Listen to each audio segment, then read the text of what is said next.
بسم اللہ الرحمن الرحیم۔ السلام علیکم۔ ہمارے چینل کہانی ہب آفیشیل میں خوش آمدید۔ ناظرین، میں آج آپ کے لیے انتہائی خوفناک اور دلچسپ کہانی لے کر آئی ہوں، لیکن کہانی شروع کرنے سے پہلے آپ سے گزارش ہے کہ اگر آپ نے ہمارا چینل سبسکرائب نہیں کیا تو آپ ہمارے اس چینل کو سبسکرائب کر لیجئے اور بیل آئیکن کو بھی پریس کر لیں تاکہ ہر نئی آنے والی ویڈیو بآسانی آپ تک پہنچ سکے۔ سکینہ نئے گھر میں آ کر بہت خوش تھی۔ اسے یہ گھر بہت پسند آیا تھا۔ بالائی منزل پر کھڑے ہو کر صبح ہی صبح سورج کی پہلی کرنیں کو دیکھنے کا منظر بہت اچھا لگتا تھا۔ یہ خوشی اسے بہت عرصے کے بعد میسر آئی تھی۔ پچھلے 5 سالوں سے میاں بیوی کرائے کے مکان میں رہتے تھے۔ کوئی اس سے پوچھتا کہ آج کے مہنگائی کے سخت ترین حالات سے وہ لوگ کیسے ہر ماہ کرایہ نکالتے تھے۔ اس پر بجلی کے بل بجلی گرا دیتے، پھر بھی جیسے تیسے کر کے حالات سے سمجھوتا کر کے کمیٹی ڈال کر اور بچت کر کے وہ اپنا ایک چھوٹا سا گھر لینے میں کامیاب ہو گئے تھے۔ فاروق بھی اپنی بیوی سکینہ کو خوش دیکھ کر بہت خوش تھا۔ وہ بھی سکینہ کے دل میں چھپی خواہش کو جان گیا تھا کہ ہر عورت کی طرح سکینہ کے دل میں بھی اپنے گھر کی چاہت تھی۔ اس لیے وہ دل و جان سے محنت کرنے لگا اور اس طرح آج وہ اپنے ذاتی مکان کے خود مالک تھے۔ سکینہ بچوں کی طرح خوش ہو رہی تھی۔ وہ بار بار گھر میں گھوم پھر کر گھر دیکھ رہی تھی۔ اس کی خوشی اس کے لہجے سے چھلک رہی تھی۔ فاروق بھی سکینہ کو خوش دیکھ کر دل ہی دل میں مسکرا رہا تھا۔ فاروق ویلڈنگ کا کام کرتا تھا، مگر مزدوری میں وہ بات کہاں جو اپنے کام میں تھی۔ سکینہ کے بار بار اصرار کرنے کے باوجود فاروق نے 2 سال پہلے ہی اپنی دکان کرائے پر لے کر اپنا کام شروع کیا۔ تھوڑے ہی دنوں میں اس کی دکان چل نکلی۔ یوں اس نے 2 سال کے عرصے میں اپنا مکان خرید لیا۔ ان لوگوں کو نئے گھر میں شفٹ ہوئے 1 ماہ ہو گیا تھا اور سکینہ نے تو آس پڑوس میں سہیلیاں بھی بنا لی تھی۔ صابرہ، سلمیٰ، نادیہ اور نورین سبھی بہت اچھی تھی۔ گھر کی کام کاج سے فارغ ہو کر وہ سب ایک جگہ مل کر بیٹھتی۔ ان سب کے گھر ساتھ ساتھ، جبکہ نورین اور نادیہ کا گھر آمنے سامنے تھا۔ گلی سے باہر نکل کر تھوڑی دوری پر ایک بہت بڑا کھلا میدان تھا، جس کے بیچوں بیچ ایک بہت بڑا بوڑھا برگد کا درخت براجمان تھا، جو بہت ہی پر اسرار لگتا تھا۔ گلی میں کھڑے ہو کر دیکھو تو برگد کا درخت بالکل صاف نظر آتا۔ درخت کی شاخیں بہت دور دور تک پھیلی ہوئی تھی۔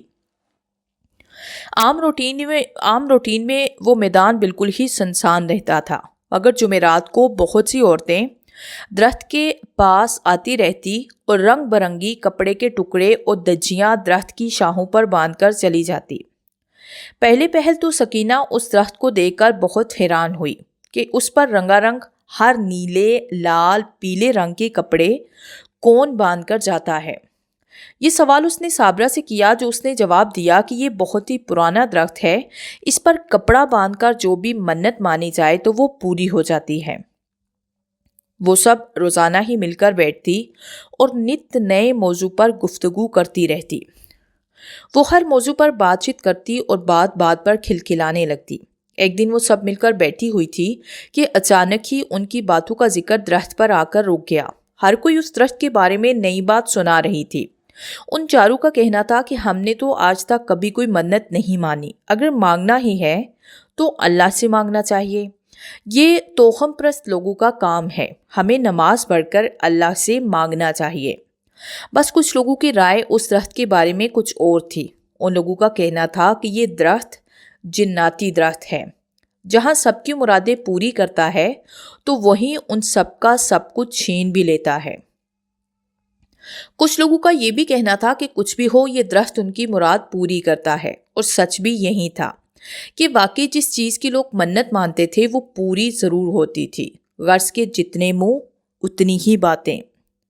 سکینہ کچھ توہم پرست واقع ہوئی تھی۔ ویسے تو اس نے کبھی اس قسم کی منت نہیں مانگی تھی، مگر سکینہ کے دل میں یہ بات بیٹھ گئی کہ کیا ہے اگر میں کچھ اس درخت سے مانگ کر دیکھ لوں تو۔ ان چاروں کے سامنے وہ خاموشی رہی، مگر روز گزرتے دن کے ساتھ ہی وہ بے چین ہو رہی تھی اور جمعرات کا بڑی شدت سے انتظار کر رہی تھی۔ پھر یہ بھی سوچ رہی تھی کہ کیا منت مانوں۔ اس کے پاس بہت کچھ تھا۔ اللہ جتنا انسان کو دیتا ہے وہ اس سے زیادہ کی تمنا کرنے لگتا ہے۔ انسانی فطرت بس اپنی خواہشات کا حصول ہے۔ اگر اسے دولت مل جائے تو وہ اس سے زیادہ کی طلب کرتا ہے، اگر اسے محبت مل جائے تو وہ اس سے زیادہ کی خواہش کرنے لگتا ہے، اگر اسے مقدر کا اختیار مل جائے تو انسان جنت کی خواہش کرنے لگے۔ دن گزرے اور جمعرات آئی۔ سکینہ چادر لپیٹے منہ ڈام کر درخت کے پاس پہنچ گئی۔ عورتیں عموماً صبح 8 بجے سے آنا شروع کرتی تھی۔ درخت کے پاس آ کر وہ خوف زدہ بھی ہوئی، پھر بھی درخت پر اپنے دوپٹے کا تھوڑا سا حصہ باندھتے ہوئے بولی، فاروق کا کاروبار پھیل جائے۔ کام تو فاروق کا ٹھیک تھا، مگر جس دکان میں وہ کام کرتا تھا وہ دکان بہت زیادہ چھوٹی تھی، بہت زیادہ تنگی ہوتی تھی۔ پھر اس نے کام کے لیے ایک لڑکا بھی رکھا ہوا تھا۔ منت مان کر سکینہ تیز تیز قدموں سے گھر آ گئی۔ ابھی اس نے فاروق کو اس بارے میں نہیں بتایا تھا۔ وہ اپنی منت پوری ہونے کا انتظار کر رہی تھی۔ ابھی 3 دن ہی گزرے تھے کہ فاروق بہت خوش گھر میں آیا اور بتایا اسے ایک دکان مل رہی ہے جو کہ نہ صرف بہت بڑی ہے بلکہ بارونق علاقے میں ہے، اور دکان کا مالک نہ صرف اس کو دکان دینے پر مان گیا ہے بلکہ ایڈوانس کی رقم اگٹھی دینے کی ضرورت بھی نہیں بلکہ ماہانہ قسطوں کی صورت میں ادا کرنا ہے۔ فاروق حیران بھی تھا کہ اتنی بڑی دکان اسے نہایت مناسب رقم میں کیسے مل گئی تھی۔ فاروق کا کام تیزی سے پہ رہا تھا۔ اب تو فاروق نے دکان پر 4 لڑکے اور بھی رکھ لیے تھے کام کے لیے۔ پھر سکینہ نے ایک دن فاروق کو اپنی منت کے بارے میں بتایا تو یہ سن کر فاروق کو بہت غصہ آیا۔ وہ کہنے لگا، کتنی وہمی ہو تم، ہم مسلمان ہیں، ہندو نہیں۔ جو تم منت مان رہی ہو وہ بھی ایک درخت سے، کیا فرق رہ گیا ہے تم میں اور ایک ہندو میں؟ آج ایک درخت سے اور کل تم کالی ماتا کی پوجا کرو گی اور مندر میں جاؤ گی۔ سکینہ، ہوش میں آؤ، ہمیں جو کچھ بھی دیتا ہے اللہ ہی دیتا ہے۔ فاروق کے بگڑتے موڈ کو دیکھ کر سکینہ خاموش ہو گئی، مگر اس کے دل میں یہ بات گھر کر گئی تھی کہ اس کی درخت سے مانی ہوئی منت پوری ہو گئی ہے، اور اس طرح سکینہ اس درخت کی پیروکار بن گئی۔ پھر کچھ دن اور گزرے تھے کہ ایک دن پھر سکینہ جمعرات کی صبح کو خود بخود درخت کے قریب پہنچ گئی۔ وہ حیران تو ہوئی مگر پھر ایک اور منت مان بیٹھی۔ کچھ دن پہلے اس کے گھر صابرہ، سلمہ، نادیہ اور نورین آئی تھی تو باتوں باتوں میں ذکر چل نکلا۔ نادیہ بولی، سکینہ تمہارے پاس 15,000 روپے ہیں تو کچھ دنوں کے لیے مجھے دے دو۔ یہ 15,000 روپے کا بانڈ ہے، یہ تم رکھ لو، جیسے ہی میرے پاس پیسے ہوں گے میں تمہیں دے کر یہ بانڈ لے لوں گی۔ کیا تمہارا کبھی انعام نکلا بھی ہے بانڈ سے؟ سکینہ نے پوچھا۔ نادیہ ہنسنے لگی، نہیں، کبھی بھی نہیں، یہ انعام بھی قسمت والوں کا ہی نکلتا ہے۔ اچھا، 15,000 روپے میں تمہیں دیتی ہوں، مگر ایک شرط پر کہ یہ پرائز بانڈ میں تمہیں واپس نہیں کروں گی۔ تم رقم لے لو اور مجھے بانڈ دے دو۔ یوں 15,000 کا وہ پرائز بانڈ سکینہ نے لے لیا، اور آج وہ اسی پرائز بانڈ کے لیے منت مانگنے کے لیے گئی تھی کہ اسی بانڈ کا انعام نکل جائے۔ یہ منت مان کر وہ گھر آ گئی۔ کچھ دن اور گزرے کہ اسے نادیہ نے بتایا کہ 15,000 کے پرائز بانڈ کی قرعہ اندازی ہو گئی ہے، تم بھی لسٹ منگوا کے چیک کر لو۔ پھر تو سکینہ نے 3-4 دن تک فاروق کا دماغ کھایا رکھا، لسٹ منگوائی، مگر یہ سن کر سکینہ نے پھر سے منت مانی۔ وہ خاموش ہو گیا۔ مگر یہ کیا، لسٹ دیکھ کر پرائز بانڈ کا نمبر میچ کرتی ہوئی سکینہ یکدم خوشی کے مارے چیخنے لگی، میری منت پوری ہو گئی، فاروق، میرا پرائز بانڈ لگ گیا، پورے 28 لاکھ کا۔ فاروق بھی ہاس باختہ ہو گیا۔ یہ سن کر سکینہ کا چہرہ تمتما رہا تھا، اس کی خوشی چھپائی نہیں چھپ رہی تھی۔ دیکھا، میں نہ کہتی تھی کہ وہ درخت مرادیں پوری کرتا ہے۔ پہلے بھی تمہارے کام کے لیے میں نے منت مانی تھی، وہ پوری ہوئی، اور دیکھو آج یہ انعام، خدا تو کتنا مہربان ہے۔ اب کی بار تو فاروق بھی خاموش ہو گیا اور سوچنے لگا کہ کیا واقعی ایسی بات ہے؟ پھر اگلے ہی دن وہ بینک گیا اور انعام کی رقم لے کر آیا۔ اس بارے میں اس نے سکینہ کو بھی ہدایت کی کہ وہ انعام کے بارے میں کسی سے ذکر نہ کریں۔ انعام کی رقم کو انہوں نے بڑی حفاظت کے ساتھ الماری میں لاک لگا کر رکھا۔ ان دونوں کا ارادہ ان پیسوں سے بڑا گھر خریدنے کا تھا۔ اب تو انہیں اپنا یہ گھر بہت ہی چھوٹا لگتا تھا۔ اس بارے میں یعنی گھر خریدنے کے بارے میں وہ پراپرٹی ڈیلر کو اپنی رائے بتا چکے تھے کہ بڑا سا گھر ہو جس میں کم از کم 4 کمرے تو ضرور ہوں اور بڑا سا صحن بھی ہو، وہ ہمیں دکھاؤ۔ پراپرٹی ڈیلر کو کہہ کر وہ پرسکون ہو گئے، مگر پھر وہی ہوا جس کا ڈر تھا۔ اس طرح سے لیے گئے مال کا یہی انجام ہونا تھا۔ کچھ دن ہی سکون سے گزرے تھے کہ ایک رات سکینہ ہڑبڑا کر نیند سے جاگی۔ اس کا حلق خشک ہو رہا تھا۔ پانی۔ فاروق بھی سکینہ کی گھبرائی ہوئی آواز سن کر یکدم ہی نیند سے جاگا اور جگ میں سے پانی انڈیل کر سکینہ کو گلاس پکڑایا۔ اس وقت اچانک ان کے گھر کا دروازہ زور زور سے بجنے لگا۔ ایسے لگ رہا تھا جیسے کوئی دونوں ہاتھوں سے دروازے کو پیٹ رہا ہو۔ سکینہ اور فاروق یکدم ہی بوکھلا گئے۔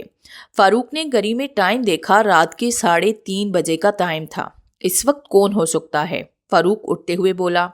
اچھا میں دیکھتا ہوں، تم پانی پیو۔ وہ جیسے ہی مڑا سکینہ نے اس کا ہاتھ پکڑ لیا۔ نہیں، وہی ہوگا، تم دروازہ مت کھولو۔ وہ ہکلانے لگی۔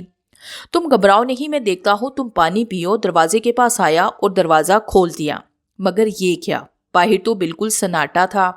دور دور تک کسی زیرو کے آثار نظر نہیں آ رہے تھے۔ گلی میں اچھی طرح دیکھتے ہوئے جو ہی اس کی نظر اس پر اسرار درخت کی طرف گئی تو وہ کام کر رہ گیا۔ چاندنی رات پورے شباب پر تھی۔ ایک شخص جو کہ کالے لباس میں ملبوس تھا، اس نے رنگ برنگے موتیوں کی مالا گلے میں پہنی تھی، اسے دیکھ کر کہکہا لگا رہا تھا۔ رات کے اس پر اسرار ماحول میں وہ شخص کہکہا لگاتا ہوا بڑا ہی بھیانک لگ رہا تھا۔ پھر دیکھتے ہی دیکھتے ایک اور خوفناک منظر رونما ہوا۔ اچانک درخت کے اوپر سے ایک رسی لٹک کر نیچے آئی اور جیسے ہی اس آدمی نے رسی اپنے گلے میں ڈالی، رسی کو اوپر کھینچ لیا گیا اور وہ آدمی پھندے میں جھول کر رہ گیا۔ یوں لگتا تھا جیسے اس نے خودکشی کی ہو۔ پھر پلک جھپکتے ہی وہ منظر غائب ہو گیا۔ وہ آدمی رسی سمیت غائب ہو چکا تھا۔ فاروق نے اپنی آنکھیں ملی، درخت کی طرف دیکھا مگر وہاں کچھ بھی نہیں تھا۔ اس نے چاروں طرف دیکھا مگر اسے کوئی نظر نہ آیا۔ وہ دروازہ بند کر کے اندر آیا اور پھر سوچنے لگا، یہ اسرار ہو سکتا ہے یا پھر میرا وہم ہے۔ سکینہ نے اس کا ہاتھ پکڑا۔ فاروق جب بستر پر بیٹھا تو وہ کہنے لگی، ایک خوفناک سا آدمی اس کے پیچھے پڑ گیا ہے۔ وہ بدحاس ہو رہی تھی، پھر بولی، میں نے خود اسے اپنے پلنگ کے پاس کھڑے دیکھا ہے۔ اس نے کالے رنگ کے کپڑے پہنے ہوئے تھے۔ کالے کپڑوں کا سن کر فاروق بھی چونک گیا۔ وہ مجھے مارنا چاہتا ہے، وہ کہتا ہے کہ وہ مجھے مار دے گا، مجھے چھوڑے گا نہیں۔ وہ آگ جلا کر کچھ پڑھ رہا ہے، نہیں مجھے مت مارو۔ سکینہ پاگل پن انداز میں چلانے لگی۔ فاروق نے اسے سنبھالا اور بولا، دیکھو کوئی نہیں ہے یہاں پر، یہ ہمارا گھر ہے، بس میں ہی ہوں، تم نے کوئی برا خواب دیکھا ہوگا۔ سکینہ کہنے لگی، میں نے خواب نہیں دیکھا، میں ہوش میں ہوں، میں نے اسے یہاں کھڑے ہوئے دیکھا۔ اچھا چھوڑو، سو جاؤ۔ اس نے سمجھا بجھا کر سکینہ کو سلا دیا، مگر یہ تو روز کی بات ہو گئی۔ وہ روزانہ ہی سوتے میں ہڑبڑا کر اٹھ بیٹھی، کبھی اسے کوئی مردہ دکھائی دیتا، کبھی اسے کوئی بھیڑیا۔ اب تو کچھ دنوں سے وہ خواب میں اسی پر اسرار درخت کو دیکھ رہی تھی۔ اس کا ذکر اس نے فاروق سے کیا تو وہ بھی سوچ میں پڑ گیا کہ ہو نہ ہو کچھ تو گڑبڑ ضرور ہے۔ ابھی وہ اس بارے میں سنجیدگی سے سوچ ہی رہا تھا کہ اچانک ہی وہ واقعہ رونما ہوا جس نے اسے اندر تک ہلا کے رکھ دیا۔ رات کے پچھلے پہر اچانک اس کی آنکھ کھلی تو سکینہ اپنے بستر پہ موجود نہیں تھی۔ وہ پریشان ہو گیا۔ اگر اسے باتھ روم میں بھی جانا ہوتا تھا تو وہ فاروق کو اٹھا دیتی تھی، کیونکہ باتھ روم صحن میں تھا اور اکیلے باہر جانے سے سکینہ کو ڈر لگتا تھا۔ پورے صحن میں ڈھونڈنے پر بھی سکینہ ملی تو اس کا پریشان ہونا فطری بات تھی۔ وہ سچ میں پریشان ہو گیا۔ وہ اسے آوازیں دے دے کر ڈھونڈتا رہا مگر گھر بھی اتنا بڑا نہ تھا کہ وہ کہیں گم ہو جاتی اور اس کی آواز دینے پر بھی نہ آتی۔ پریشان ہوتا ہوا وہ نظر آیا۔ وہ گلی کا دروازہ کھول کر باہر آیا۔ جیسے ہی اس کی نظر کھلے میدان کی طرف گئی تو وہ بوکھلا کر رہ گیا۔ درخت کے نیچے وہ کالے لباس والا آدمی آگ جلا کر بیٹھا تھا اور کوئی منتر پڑھ رہا تھا۔ اس کے قریب ہی سکینہ ٹرانس کسی کیفیت میں بیٹھی ہوئی تھی، جیسے اسے کسی نے ہپنوٹائز کیا ہو۔ کسی بھی مزاحمت کے بغیر فاروق نے سکینہ کو آواز لگاتے ہوئے میدان کی طرف دوڑ لگا دی۔ وہ مسلسل آوازیں دے رہا تھا۔ جب وہ اس کے قریب پہنچا تو اس آدمی نے یکدم آنکھیں کھولی اور اپنی خوفناک سرخ آنکھوں سے اسے گھورنے لگا، جیسے بتا رہا ہو کہ یہاں سے چلے جاؤ۔